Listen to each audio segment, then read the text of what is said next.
날씨가 추워졌어요, 그죠? 한절기에 감기 조심하시고 건강 유의하시기를 바랍니다. 여러분, 오늘은 미국에서 이탈리아 이민자 축제에 초대된 가수의 노래를 듣고 나서 설교를 시작할 텐데요.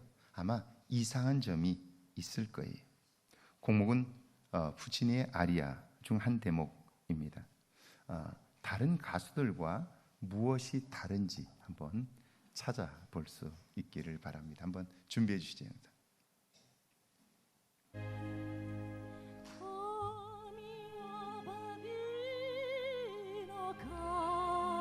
소리를 조금 더 높여주시죠.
Thank you so much, Lila Italy.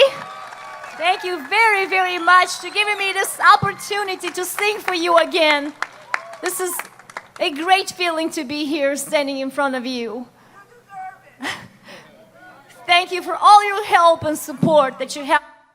예, 다 알아들으셨죠? 예.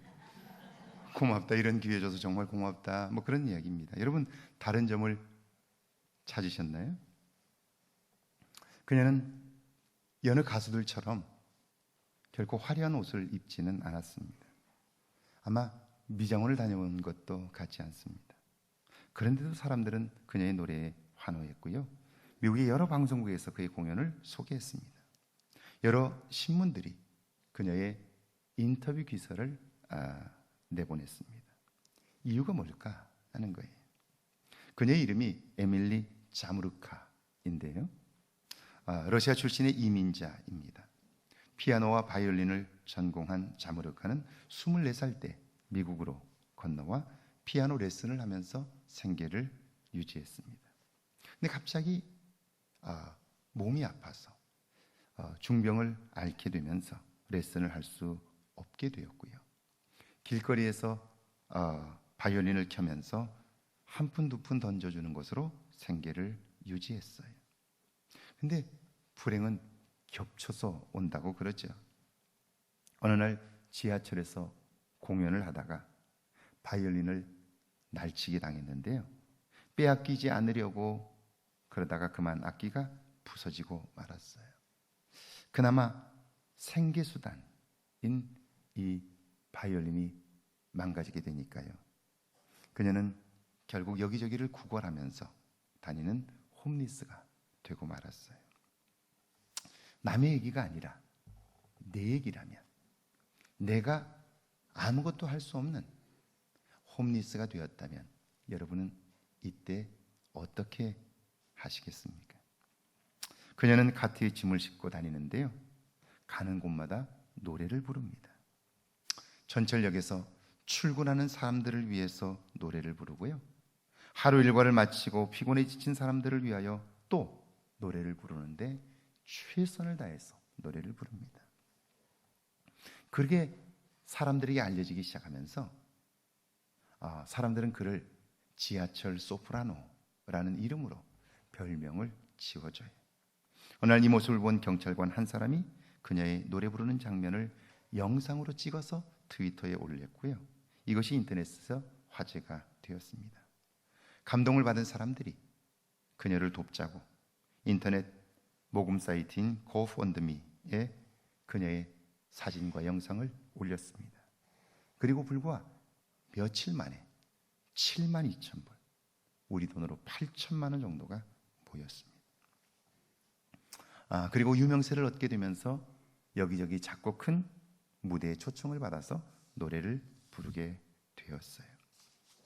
여러분, 놀라운 그의 일은 여기서 끝나지 않습니다. 그가 여기저기 작고 큰 무대에 초청을 받아 노래를 부르면서 최선을 다하여 혼신의 힘을 다하여 노래를 부르게 되면서요, 그의 이야기가 계속해서 퍼져나가기 시작해 결국 그녀의 사연과 노래를 들은 세계적인 프로듀서 조엘 다이아몬드가 이 자무르카를 만나서 정식으로 우리 소속의 가수로 계약을 맺고 싶다고 나섰습니다. 이제 아마 우리는 그녀를 세계적인 무대에서 곧 볼 수 있게 될 거예요. 여러분, 홈리스 자무르카를 여기까지 오게 한 힘이 무엇일까요? 그녀는 모든 것을 다 잃은 것 같은 상황에서도 자기 자신을 잃지 않았어요. 자신의 내면이 무너지지 않았기에 노래를 부를 수 있었고요, 결국 오늘 이 자리까지 설 수 있게 된 거죠. 물론 그 한복판에 이 영상 인터뷰 마지막에 하나님이 나를 도우셨습니다 라고 그렇게 말해요. 하나님에 대한 믿음이 있었고 하나님의 도우심에 대한 기대가 있었어요. 그게 그를 지탱해 주었던 거죠. 그러니까 여러분, 나를 무너뜨리는 것은 상황이 아니에요. 우리는 상황이 나를 무너뜨린다고 생각하지만 결코 그렇지 않아요. 나를 무너뜨리는 것은 상황이 아니라 바로 나라고 하는 거예요. 이걸 기억해야 돼요. 여러분, 욥은 지금 말할 수 없는 고통 가운데 있습니다. 지난주 25세의 나이에 유명을 달리한 가수 설리 씨, 여러분 소식 들으셨을 거예요. 그는 정말 당당한 청년이었다고 그러죠. 주변인들에 의하면 자기 일에 철저했고요, 아닌 것은 아니라고 말할 정도로 소신 있는 청년이었어요. 그런데도 마음의 상처가 겹치면서 견디지 못했지요. 상황적으로는 지금 욥이 그래요. 아니, 그것보다 훨씬 더 수십 배 수백 배 더 큰 어려움 가운데 있어요.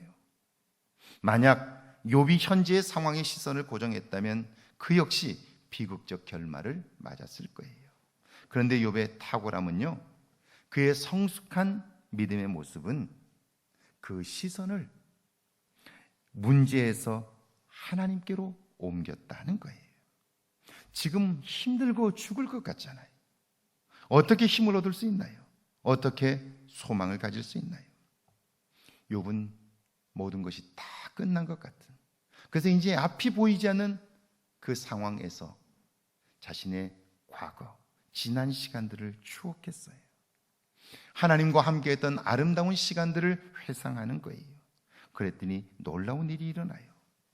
분명 내가 돌아보는 시간은 과거인데요, 그런데 돌이켜보는 순간 그것이 현재가 돼요. 그리고 그때의 감동과 감격이 지금 나의 마음을 적시는 거예요.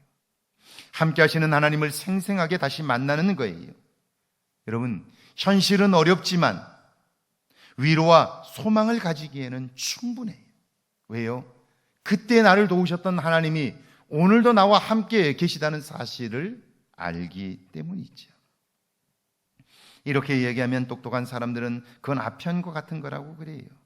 그런다고 뭐가 달라지느냐는 거예요. 그런데 정말 그럴까요? 그렇지 않아요. 한번 따라해 볼까요? 내가 달라지면 상황은 달라집니다. 내가 달라지면, 내 마음이 달라지면 상황은 달라지게 돼 있어요. 왜냐하면 다르게 보이기 때문이에요. 역대하 20장에 보면요, 여호사밧이 통치하는 유다에 모압과 암몬 그리고 마온 연합군이 침공을 해요. 그들은요, 군대의 숫자도 엄청나지만 전에 유다와 이스라엘의 연합군을 초토화시켰던 군대입니다. 그 전쟁에서 이스라엘의 왕 아합이 전사를 했어요. 그러니까 그런 그들이 다시 침공을 했으니까요, 왕 이하 신하와 백성들, 군인들 모두가 다 두려워 떨고 있는 거예요. 여러분, 이런 상황에서 현실적으로 전력상 차이가 나요. 그리고 그들은 막강한 군대여서 이스라엘의 왕이 전사예요. 불과 얼마 전에 그런 일들이 있었는데 그들이 다시 또 침공한 거예요.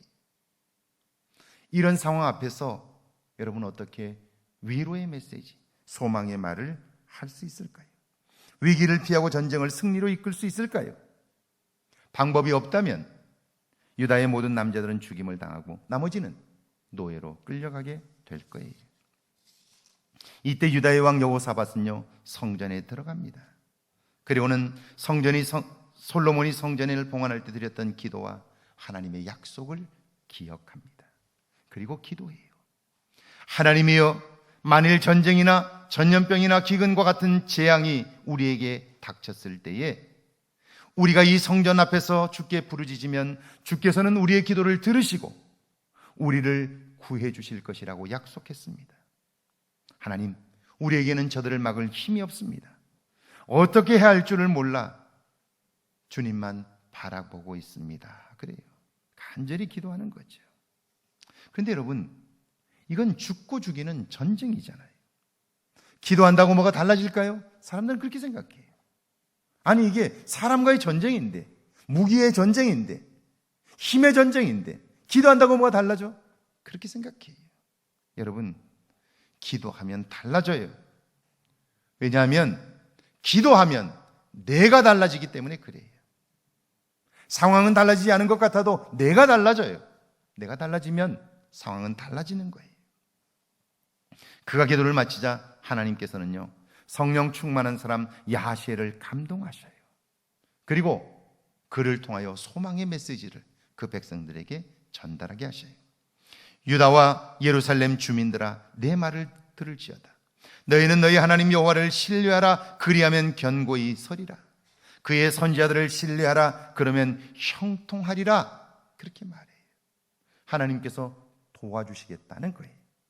그러자 여호사밧은요 그 일을 행하실 하나님을 믿는 믿음으로 지금 촉급한 전쟁의 위기 앞에서 그는 찬양대를 구성해요. 그리고 그들을 앞장세워 전장으로 나가요. 여러분, 어떻게 되었을까요? 물론 이겼겠죠. 이렇게 말하면 에이, 그건 성경에나 있는 얘기, 그렇게 생각해요. 여러분, 그렇지 않아요. 오늘도 미국이 저 중동 지역에서 일으켰던 전쟁 중에 여러분, 전사자의 25% 이상이 5인 사격으로 일어난 것인 걸 아세요? 서로 죽고 죽이는 연합군 간의 총질로 인해서 수많은 사람들이 죽어가고 있어요. 찬양대를 앞세워 여호사밧이 나서게 되자 그들은 연합군이잖아요. 그러니까 당황한 거예요. 유다의 군대가 이상한 행동을 하니까요 저들이 당황해서 모압은 암몬은 마온 사람들을 죽여요. 결국 자중질환이 일어나 스스로 망하고 말았어요. 만약 여호사밧 왕이 기도하지 않았다면, 그의 내면이 달라지지 않았다면 두려워하다가 그렇게 무너지고 말았을 거예요. 오늘 그에게 본문을 보실까요? 욥기 30장 1절에서 4절인데요 같이 한번 읽습니다. 1절에서 4절입니다. 함께 읽습니다. 그러나 이제는 나보다 젊은 자들이 나를 비웃는구나. 그들의 아비들은 내가 보기에 내 양떼를 지키는 개 중에도 둘만하지 못한 자들이니라. 그들의 기력이 쇠잔하였으니 그들의 힘이 내게 무슨 소용이 있으랴. 그들은 곧 공핍과 기근으로 인하여 파리하며 캄캄하고 메마른 땅에서 마른 흙을 씹으며 떨게나무 가운데서도 짠 나무를 꺾으며 대쌀이 뿌리로 먹을거리를 삼느니라. 여러분, 그렇다고 해서 욥이 현실을 무시하거나 모르지 않아요. 그는 말합니다. 과거에는 사람들이 모두 다 나를 존경했어요. 내 삶은 풍요로웠고요. 내 말 한마디로 사람의 생명을 살리기도 했어요. 그런데 지금은 어때요? 나이 어린 자들이 나를 비웃고요. 형편없는 자들이 대놓고 나를 무시해요. 가난한 자들이 나를 멸시하고요. 형편없는 자들이 나를 보고 낄낄거려요. 여러분, 과거의 욥이 이런 사람들을 어떻게 대했나요? 그는 가난한 사람들을 알뜰히 챙겼고요. 고아와 망하게 된 사람들을 살뜰히 보살폈어요. 그런데 내가 어려워졌다고, 몰골이 사나워졌다고 이렇게 함부로 대하는 거예요. 억장이 무너지지요. 5절에서 7절을 한번 같이 읽어볼까요? 5절에서 7절입니다. 무리가 그들에게 소리를 지르므로 도둑같이 사람들 가운데서 쫓겨나서 침침한 골짜기와 흙구덩이와 바위굴에 살며 떨기나무 가운데서 부르짖으며 가시나무 아래에 모여 있느니라. 그들은 사람들에게도 인정받지 못하고요, 형편없이 살아가는 자들이에요. 그런데 여러분, 그런 그들이 나를 함부로 대하는 거예요. 그러니까 얼마나 자기 자신이 비참하겠어요. 그래서 그들의 행동이 내게 얼마나 상처가 되었는지 욥은 또 한 번 자기의 형편을 이야기해요. 8절에서 13절입니다. 함께 읽습니다. 그들은 본래 미련한 자의 자식이요 이름 없는 자들의 자식으로서 고토에서 쫓겨난 자들이니라. 이제는 그들이 나를 노래로 조롱하며 내가 그들의 놀림거리가 되었으며 그들이 나를 미워하여 멀리하고 서슴지 않고 내 얼굴에 침을 뱉는도다. 이는 하나님이 내 활시위를 늘어지게 하시고 나를 곤고하게 하심으로 무리가 내 앞에서 굴레를 벗었음이니라. 그들이 내 오른쪽에서 일어나 내 발에 덫을 놓으며 나를 대적하여 길을 애워싸며 그들이 내 길을 헐고 내 재앙을 재촉하는데도 도울 자가 없노라. 내가 그런 자들의 조롱거리가 된 거죠. 놀림거리가 되고요. 그들은 이유 없이 나를 미워합니다. 얼굴에 침을 뱉어요. 올무를 놓아 넘어뜨리고요, 죽이려고 하는 거예요. 여러분, 이런 정도가 되면 정말 분통을 터뜨리며 그들에게 분노를 폭발할 것 같은데, 그런데 욥은 그러지 않아요. 욥은요, 자신이 겪은 어려움도 크지만 이후에 주변 상황으로 인한 고통도 이루 말할 수 없어요. 그래서 탄식하죠. 16절과 18절입니다. 함께 읽습니다. 이제는 내 생명이 내 속에서 녹으니 환난 날이 나를 사로잡음이라. 밤이 되면 내 뼈가 쑤시니 나의 아픔이 쉬지 아니하는구나. 그가 큰 능력으로 나의 옷을 떨쳐버리시며 나의 옷깃처럼 나를 휘어 잡으시는구나. 견딜 힘이 없는 거예요. 뼈가 쑤시고 아파서 견딜 수가, 살 수가 없는 거예요. 마치 하나님이 나를 잡아 막 휘휘 돌려가지고 정신을 차릴 수 없게 되었다는 거예요. 여러분, 이 정도 되면 다 끝난 것 아닌가요? 이 정도 되면 이젠 회복이 불가능한 것 아닌가요? 그런데 아니에요. 상황은 그렇지만, 그걸 인정할 수밖에 없지만, 그러나 지금 어때요? 지금 욥이 어떤가요? 아직 죽지는 않았어요. 아직 살아있잖아요. 버티고 있잖아요. 이 말이 무슨 말이에요? 내가 이런 상황에서도 지금 버티고 있다는 말은 아직 견딜 힘이 있는 거죠. 그러니까 여러분, 내가 무너지지 않는 한 결코 내 삶은 무너지지 않는 거예요. 여러분, 이걸 보여주고 있는 거예요. 내가 지금 여전히 살아있다는 사실, 이걸 기억하는 거예요. 버텨내고 있다는 사실을 기억하고 있는 거죠. 그러면 무너지지 않는 거예요. 욥은 지금 그걸 보여주고 있어요. 한국의 지성이라고 불리는 이어령 교수, 이분은 항암 치료를 거부하고 이제 마지막 힘을 다해 책을 쓰고 있는데요, 점점 약해져 가고 있고요. 그리고 이제는 죽음이 정말 가까이 왔다는 걸 이제는 깨닫고 있어요. 그래서 마지막 있는 자기의 힘을 가지고 마지막 책을 쓰고 있어요. 이분이 기자와 인터뷰를 했는데 이번 인터뷰가 아마 마지막일 거라고 말하면서 자기가 쓰고 있는 책에 관한 이야기를 해주셨어요. 책 제목이 뭔지 아세요? 탄생입니다. 죽음을 앞둔 어른이 왜 책 제목을 탄생이라고 잡았을까요? 이분은 말씀합니다. 죽음은 아무리 연구해도 알 수가 없어요. 죽어봐야 아는 거니까요. 그러나 탄생은 우리 모두가 경험한 것이니까 알 수 있잖아요. 여러분, 탄생 어떤가요? 치열한 경쟁을 뚫고 생명이 만들어졌어요. 태어나니까 어때요? 우리가 살아갈 수 있는 모든 것들이 완벽하게 준비되어 있는 거예요. 그리고 주어진 모든 것을 누리며 사는 거예요. 생명의 신비이지요. 여러분, 조금만 관심을 가지고 한번 보세요. 여러분 집에 강아지가 있다면 강아지가 태어나는 걸 한번 보세요. 어미 뱃속에서 있을 때 젖을 빨아봤을까요? 여러분이 송아지가 태어나는 걸 봤다면 그 어미 소 안에서 잉태되어 자랐는데 그 속에서 젖을 빨아봤을까요? 그런데요, 나오자마자 어미가 그를 핥아 주었더니 한 번도 해본 적이 없는 그 새끼가 젖을 빨아요. 이게 생명의 신비인 거예요. 그 속에 한 번도 해본 적이 없는 그것을 하도록 완벽하게 준비되어 있는 거예요. 여러분, 어미 뱃속에 있었던 강아지가, 어미 뱃속에 있었던 송아지가 걸어본 적이 있을까요? 없어요. 그런데 낳자마자 일어서는 거예요. 걷는 거예요. 누가 가르쳐 줬나요?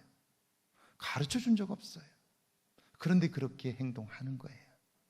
이미 그 속에 완벽하게 살아남을 수 있는 생존의 모든 모습들이 그대로 있는 거죠. 자, 그러니까 지금 내게 주어진 모든 것은 다 선물인 거예요. 태어나서 누렸던 모든 것도 다 선물이고요. 모든 것이 완벽하게 다 준비되어 있었던 거죠. 감사한 것들 뿐이에요. 그러니까 죽음이란 뭐냐면요, 내가 태어날 때 나를 위하여 완벽하게 준비되어 있던 것들, 그것을 사용하다가 죽음이란 그것을 다시 돌려드리는 거예요.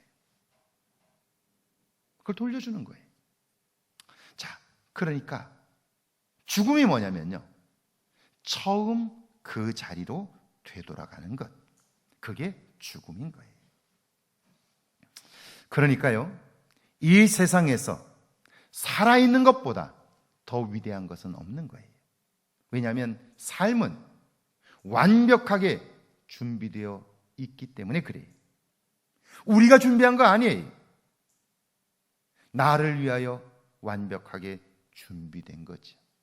그걸 준비하신 분이 누구일까요? 그걸 준비하신 분이 누구일까요? 우리는 죽음이란 그분에게로 돌아가는 거예요. 욥이 스스로 무너지지 않을 수 있었던 힘이 바로 그거예요. 우리는 잃은 것 다 잃었다고 실망해요. 그래서 삶을 포기하려고 해요. 그런데 그것은 원래 내 것이 아니었어요. 그저 우리에게 주어진 것뿐이었어요. 그러니까 그게 내게서 떠난다 할지라도 삶은 여전히 나를 위하여 준비되어 있는 거죠. 좀 더 정확히 말하면 그걸 완벽하게 준비하신 분을 발견한다면 그분으로 인하여 우리에게는 또다시 준비된 것들이 주어지는 거죠. 오늘 시작의 본문을 보실까요? 로마서 7장 21절인데 한번 같이 읽습니다. 21절입니다. 함께 읽습니다. 그러므로 내가 한 법을 깨달았노니 곧 선을 행하기 원하는 나에게 악이 함께 있는 것이로다. 사도 바울은 말하기를 내 안에 두 개의 내가 있는데 하나는 나를 무너뜨리는 나이고요, 또 다른 하나는 나를 지탱하게 해주는 나예요. 힘들고 어려운 상황을 만나면 끝났다, 망했다, 포기하자고 말하는 내가 있고요, 아니야, 나를 만드신 분, 지금까지 나를 도우신 그분이 여전히 나와 함께 하시니 다시 하면 돼 라고 말하는 내가 있다는 거예요. 그렇다면 여러분, 우리는 어느 쪽 말을 잘 들을까요? 어느 쪽 손을 들어줄까요? 22절에서 24절을 한번 같이 읽습니다. 22절에서 24절입니다. 내 속사람으로는 하나님의 법을 즐거워하되 내 지체 속에서 한 다른 법이 내 마음의 법과 싸워 내 지체 속에 있는 죄의 법으로 나를 사로잡는 것을 보는도다. 오라 나는 곤고한 사람이로다. 이 사망의 몸에서 누가 나를 건져내랴. 쉬는 거예요. 악이 선을 이기는 거예요. 그러니까 여러분, 마음으로는 나를 위하여 완벽하게 모든 것을 준비하신 그분만 있으면 된다고 생각하지만, 그러나 나는요, 끝났다고, 망했다고, 이제는 안 된다고 생각하는 그쪽 손을 들어주는 거예요. 항상 그쪽이 이기는 거예요. 그러니까 이런 나에게 소망이 없는 거죠. 결국 망할 수밖에 없는 거예요. 그러니까 여러분, 이것은요, 인간의 노력으로 극복할 수 있는 차원이 아닌 거죠. 그런데 놀라운 사실은요, 25절입니다. 같이 한번 읽습니다. 25절 한번 같이 읽어볼까요? 25절입니다. 함께 읽습니다.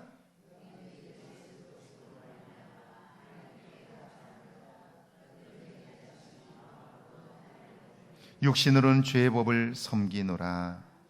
눈앞의 현실을 보면 무너질 수밖에 없는 존재, 그가 사람이에요. 오늘의 나예요. 그러니까 이제 내가 내 삶의 주인이 아니라 예수 그리스도, 구원자이신 그분을 믿는 믿음으로 사는 거예요. 그분을 믿는 믿음으로 살게 될 때 우리의 삶은 새로워질 수 있게 되는 거죠. 그러니까 그분, 계속해서 망했다고 생각하는 그쪽에 귀를 기울이게 하는 나를 포기하고, 내가 태어날 때에 완벽하게 모든 것을 준비하신 그분을 온전히 나의 주인으로 모시라는 거예요. 그분에게 현실과 문제를 모두 맡기고 의논하라는 거예요. 그러면 생명의 주인이신 그분이 나를 붙드셔요. 무너지지 않을 수 있는 거죠. 그리고 구원자이신 그분이 기필코 내 삶의 구원을 경험하게 하는 거죠. 사랑하는 여러분, 나를 무너뜨리는 것은 다른 어떤 것이 아니에요. 내가 죄의 법에 귀를 기울일 때 무너지는 거예요. 그래서 예수님을 구원자로 믿어야 하는 것이죠. 그분께 지금 내 삶의 형편과 여건을 아뢰는 거예요. 그분이 붙들어 주시면, 그분이 함께 하시는 것을 내가 발견할 수만 있다면 나는 다시 일어날 수 있는 거예요. 내가 태어날 때 아무것도 몰랐지만 하나님은 나의 모든 것을, 나의 모든 필요를 준비하신 것처럼 말이에요. 여러분의 삶에 이 믿음이 있기를 주의 이름으로 축원합니다.